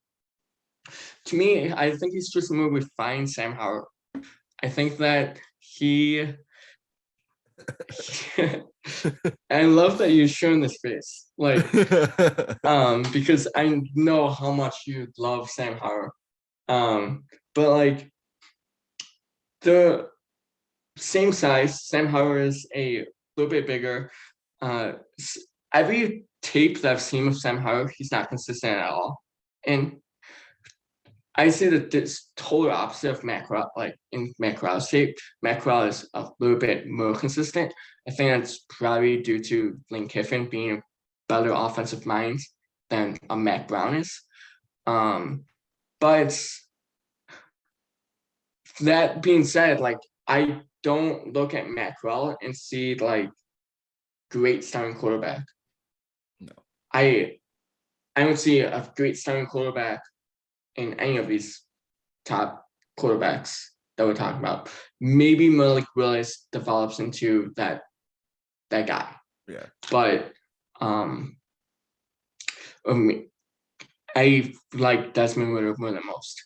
I think Yeah. Desmond Ritter could develop into like a Josh Allen type, but outside of those two, like I don't see these quarterbacks being the big kind of franchise guys that you see. Yeah. But I don't know. I think that Corral would be a top 15 pick. I would love to see him in Carolina. That would be the biggest. That's a team that I think fits his play style the best. I would love to see him with McCaffrey and Moore. But he's just a really good runner. He's accurate. He throws. He doesn't have the cannon of the arm that you see from Sam Howell, but he is a good enough thrower where like he doesn't makes underthrows, but like it's that's the biggest kind of comparison to Mm-hmm. me with Sam Howell is that Sam Howell can throw it much better than he can, but he doesn't have a terrible arm. and I just think that he's a lot more consistent than Mhm. Sam Howell. And um, but really, realistically, the upgrades that the upsides I see from him is a lot of the upsides I see from Sam Howell, and a lot of the downsides of some. They're basically the same quarterback is what Hmm. I would like to compare it. I know that you disagree completely, so Oh I'm yeah. gonna give you the floor. I was just about to say, well, I was right. We disagree completely on this one. Um, I like Matt Corral, but he's probably my fourth, maybe fifth quarterback this year. I have Sam Howell, Malik Willis, Desmond Ritter, maybe Kenny Pickett over him. That Kenny Pickett's the kind of the question. I haven't really done a deep dive on him yet, but my pros for Matt Corral, we'll start with those, make you feel a little bit better, I guess. No. We'll have his pros for me, he's got solid mechanics, he's got a good release. He's got very good mobility, of course, he's a dynamic athlete. He can throw from multiple angles, and this was the biggest thing for me while watching the tape that I was like, okay, this guy can do stuff from different areas and different Yeah. arm angles and stuff. So that was good to see. And then also I have he is decisive. He's solid, but not big arm. Like you said before, he does not have a big arm. It's all right though. I would say it's a little bit above average. Yep. And then he's a solid decision maker, doesn't like to force stuff. He doesn't run it too often. He's got a quick release, he's accurate, takes what the defense gives him, gets the ball out quick, and he shows pocket presence at times. And that's pretty much all I got for his pros. Um, now for I the love how you phrase cons, that. for the cons though, I mean, I'm not gonna say he's a bad quarterback. He's solid, but he's small, he's thin, he does not have a very good build, in my opinion, at quarterback. He's 6'2", 205. The difference between him and Sam Howell is 6'2", 240, 238. And Matt Corral is 205 pounds. So he's a little guy, not tiny, but he's on the small side. There's a lot of questions with that weight. Some people say he's 215, Okay. but That's a little bit better, I guess. I mean, that doesn't make you have question marks, I don't think, with that weight. It's a yeah, little bit better, but just on the film, he looks thin. And that's really the yeah. biggest thing for me is that how he looks. Um, he's got some small mechanics issues, some little footwork stuff, some release stuff, a little bit of everything that could be refined. Stares down So his receivers. Huh? yeah, Um, I was going to say so is everyone in this NFL draft and this for quarterbacks. They oh have yeah. that very non-consistent Yeah. footwork, and that's I why I think don't think. I think that's pretty normal with rookies too, specifically because Yep, a lot of the guys coming out just haven't gotten that refined yet. And that's where that next level hits is when they get their yep, mechanics consistent and, can get with good coaching staffs and figure all their, little smaller true. stuff. But I think he stares down his receivers too much. He gets hit too much. He's got ankle injury concerns. My biggest concern with Matt Corral is after his first read as an open, he has a lot of issues. And I think that's because of the offense he's in. And I think it's a very one read and go offense. He looks Yes, at one read, and if it's not open, he's running. Like he's either running it or dumping it off to somebody. It's really he doesn't have to do progressions very often. He's not, and that's what scares me yep, about him because he doesn't have his athleticism doesn't jump out necessarily. His arm doesn't jump. He doesn't have these elite athletic traits or just elite traits in general as a quarterback. And he also doesn't have that extra, intangible stuff where it's like, he's knows how to do offenses very well, which we don't know, but from what I've seen, I'm just going to go off of what I've seen. And I think that's a big question mark for me because when it comes down to it, Mac Jones last year got drafted so early because of how good he was at reading offense or defenses, and that's the problem for yeah, me with Matt Corral. And really, that's the biggest issue when rookies come in. They can have all the talent in the world, if they can't read a defense, they can't play. It's just what it is. Um, but and on top of that, I think he needs better pocket awareness. He gets stuck in the pocket too often. He's in a super simple offense. he doesn't make very many, if any, wow throws. Like he's not doing a lot of tight pocket or tight window throws. There's not a lot of throws into double coverage. There's not a lot of stuff that you're like, wow, that was just a really great throw, off platform going side, back shoulder or anything like that. He's got inconsistent deep accuracy. When I first wrote this up, his accuracy, like for the first 3 videos that I watched, his deep accuracy sucked. And I mean like terrible, to the point where he could not complete a pass that was longer than 30 yards. He was just overthrowing dudes every single time. And it was like by 15 yards. And it was like, oh, I think wow. that's a little harsh, but okay. Well, that's just the first 3 videos I saw. I watched probably 6 or 7 on them. So that's why Okay. that changed. Where, I decided, well, it's just inconsistent. He's got some inconsistencies on his deep accuracy. Because the first time I wrote it down, I just said deep accuracy is just not there. Yep. And like I said, I changed that a little bit. But I would like him to be less anxious in the pocket at times. I feel like he kind of, like I said, he hikes the ball, looks at his first read, and if it's not open, he kind of scrambles. He's just kind of, it looks like he's just freaking out a little bit. He's like, what do I do? What do I do? And you just don't really like to see that. And then I think, like I said, when things break down, he panics. And then at the least, he needs a year to sit behind somebody and learn NFL offenses, learn how this stuff works, figure everything out. Because I'm not confident in the fact that he can come in and run a legit NFL offense from week 1. I just don't see that happening. So I I would say that I agree with a lot of your negatives. I think that a lot of the offense need to do with the Mayo Drummond Yeah. and how open he was. The Mayo Drummond is really good wide receiver, who would be drafted later in the rounds in this NFL draft. The one thing that I can say about your negatives, Mm-hmm. and you can disagree with me, it's fine. I will understand if you will disagree with me, but I think a lot of your negatives can be said about every quarterback in this draft. Sure. But the And problem so is, I I think, think go ahead. I think that what you need to do in this NFL draft quarterback room is you gotta look at those positives and you gotta see who is the most consistent quarterback. Right. And outside of maybe Kenny Pickett, who I like, but I also don't like because of his measurables. Right. He has very tiny hands, which is not a great NFL trait to have as a quarterback.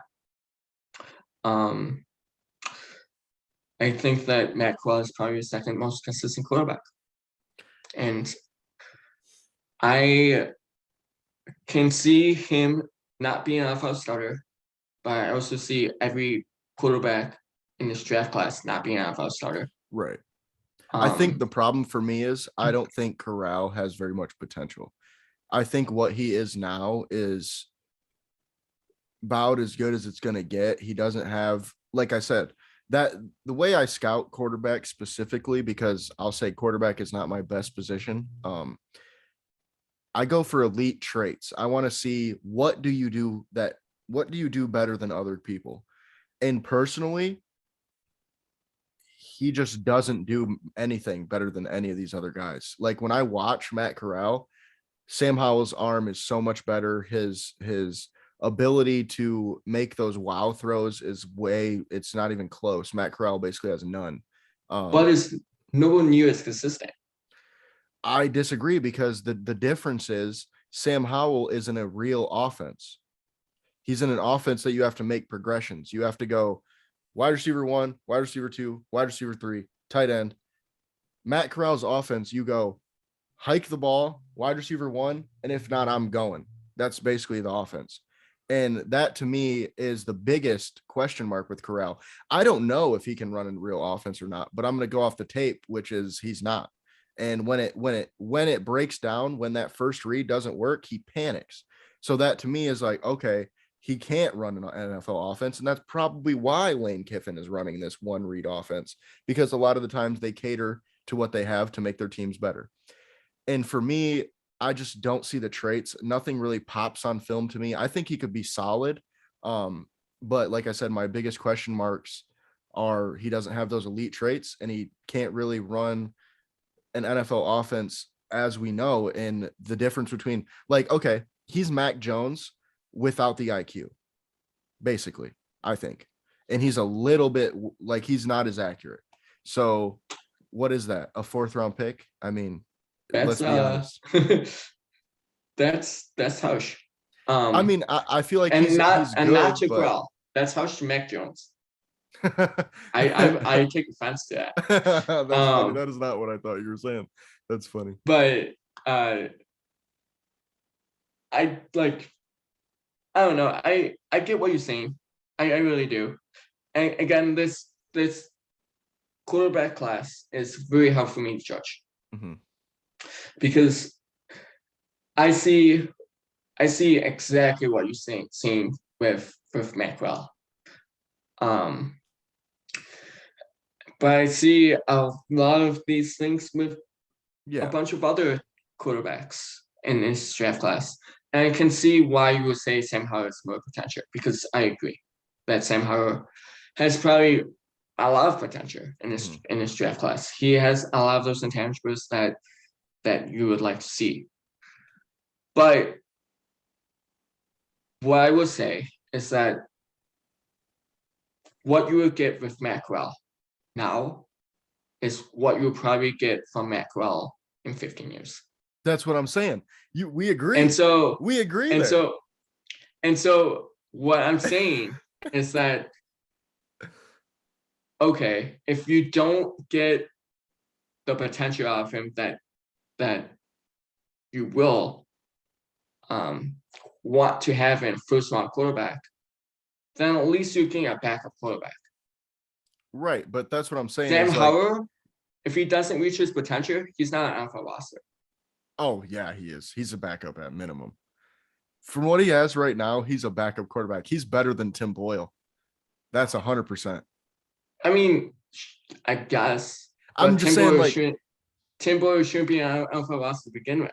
I feel like not being on an NFL roster is a big jump. You could say, like, okay, he's fine, not sure good enough to be a starter, but I feel like all these quarterbacks are going to be backups at minimum. The top 5 will be backups. I don't know if I don't know about that. I for 100% think all these quarterbacks in this draft, the top 5 will be backups minimum. I think 2 of them will probably be starters, maybe 3, for the longevity, most of their career. But for me, like I said, Matt Corral reminds me of Marcus Mariota on the Titans. That's basically who he is. He is thin. He can kind of run. He's not super athletic, super fast. He's got good athleticism, but he doesn't have any of the other elite traits that you'd really like. Absolutely. Like, that's a really good comparison. But what I would say is that Marcus Mariota is probably one of the best backup quarterbacks in the league. For sure. And that's what I'm saying. But would you take him in the first round? I wouldn't. I'm not taking a backup in the first round. We didn't know that he was going to be backup at the time, but well, valid. But I'm saying in Matt Corral's, if that is who he is, and that's how we agreed, he probably is going to be what he is for a while. I think you take him second round, maybe earliest second round. I think late first round. I just don't. For me, like, what do you get out of Matt Corral? What are you envisioning his ceiling to be? Like, what is his comp ceiling wise? To me? Yeah. Marcus Mariota. What are we talking about then? What if that's a ceiling? I mean, so like, okay, and like the thing is that Marcus Mariota could be like at the time at Oregon, he could have been like a stud quarterback, right? That's like true. he has. I guess if you're talking prospect Mariota, that's different. And so he could develop into that wide receiver and that quarterback. And this is why I think that Carolina is a great place for Corral because Matt Rule's system He's basically it's going Sam to be a Darnold. lot like Lane Kiffin's, which is going to keep it simpler. And like, I don't know, you can say a lot of things about Lane Kiffin, but the Yeah, guy's an offensive mastermind. I wouldn't go that Or you far. could say that he's not an offensive mastermind and say the complete opposite. He's solid. I think he's solid. I don't Um, hate on him, but I don't think he's elite.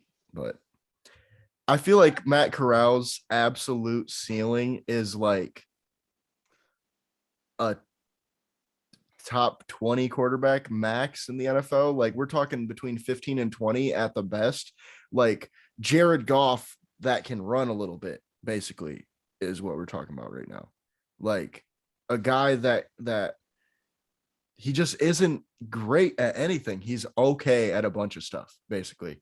It's like personally, Matt Corral is a great college quarterback, but he's just not it in the NFL for me. I just don't see it. I'm not saying he's going to be terrible or that he's not worth a pick, but I wouldn't take him in the first round. I think the earliest I would take him is like mid second, late second if I'm like the Buccaneers, I'm taking him in the top 10.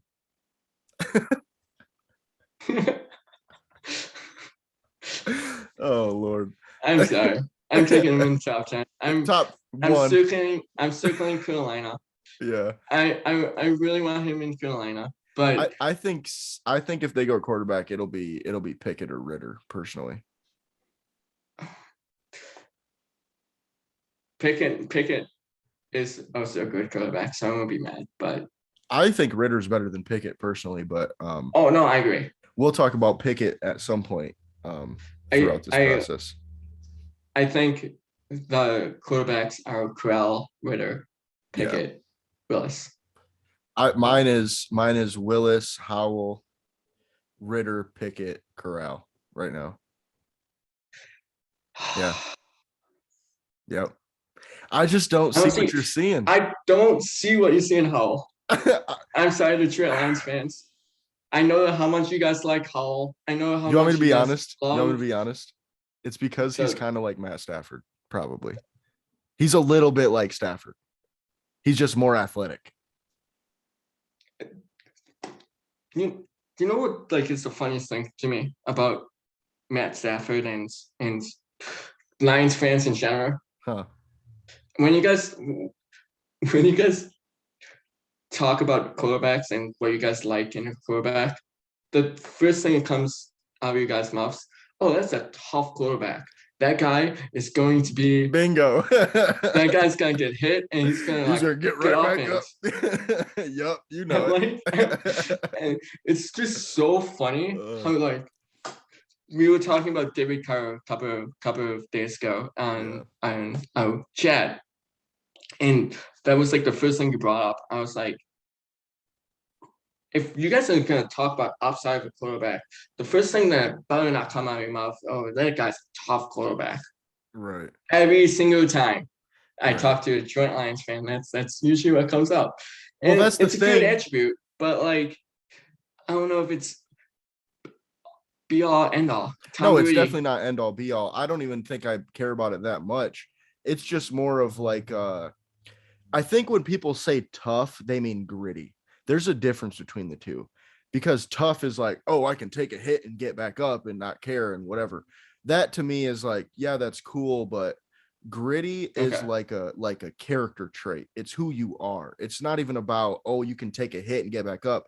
It's you don't give up. You have the work ethic. You're because we're the Detroit Lions being from, Detroit. Detroit's a gritty town. That's what we're, the okay, whole I thing.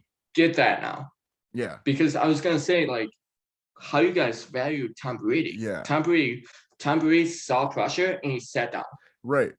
He And was that's the literally thing. just like this butt down. He did not want to get hit whatsoever. But like if you're talking about gritty, oh, Right. Tom Brady pulling the work. Exactly.